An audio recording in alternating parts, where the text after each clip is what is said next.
Ka-scholar, ka-researcher, problem mo ba ang research problem? Wait. Problem mo ang research problem. Ang problema mo ay ang problema. Research problem ba? Huwag mo nang problemahin yan. I got you. Sa channel natin na Ana PH, ang mga problema, binibigyan natin ng solusyon. Okay?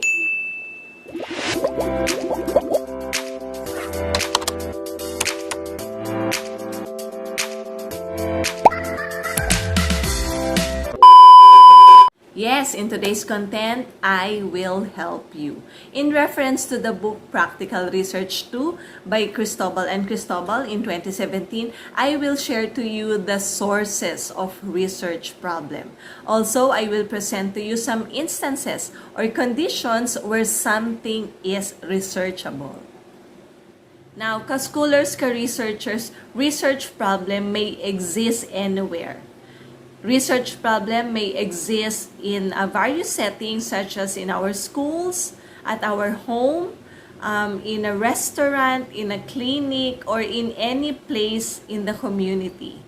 Now, specifically, research problems are commonly found in areas or places where the following are present. So, these are the sources of research problems. 1. When there's a feeling of discomfort. 2. When there are perceived difficulties. 3. When there is a gap between theory and practice. 4. When there is a daily experience of a person that requires further inquiry, especially if improvements are desired. 5. When there is a procedure that requires technologically advanced equipment which needs to function properly. 6. When there is a pattern or a trend. 7. Research problem can be found in a literature review. So ayan, those items are the sources of research problems. Now, aside from those, ito naman yung mga instances or conditions that will tell us that something is researchable. 1. Solutions are available but not yet tested and not known by the practitioner.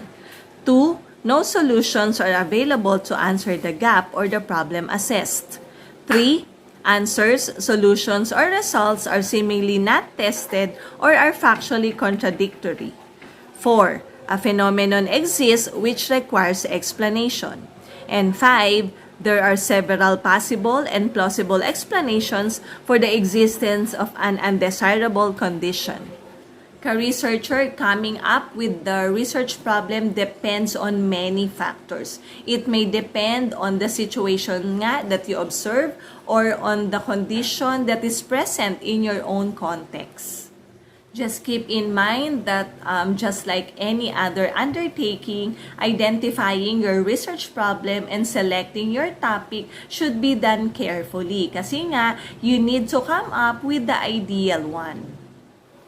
And in connection with selecting an ideal topic, so there are factors or considerations in formulating the research problem.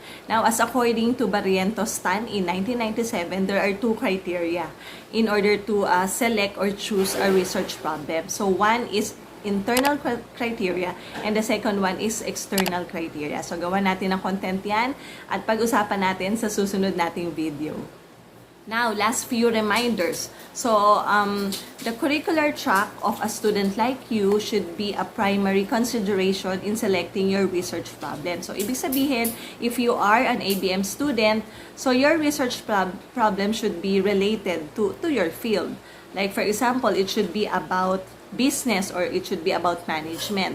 Now, if you belong naman to TechVoc or to Humes, so definitely your research problem should be related or relevant to your field.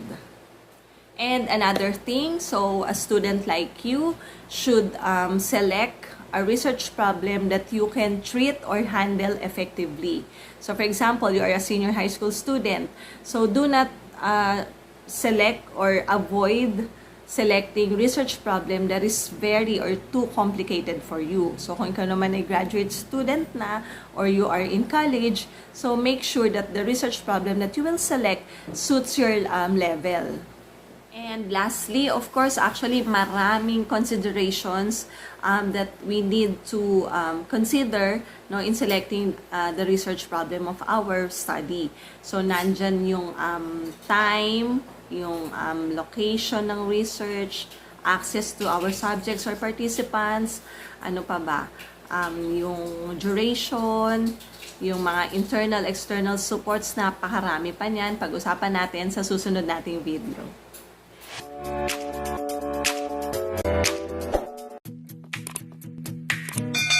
And before I finally end, let me emphasize that the potential sources of problems in research can stem from circumstances which convey a feeling of discomfort, have perceived difficulty, display a gap between theory and practice, involve personal experiences which requires further inquiry, incorporate procedures that need technological expertise, present a conflicting pattern or trend, and show an inadequate literature review.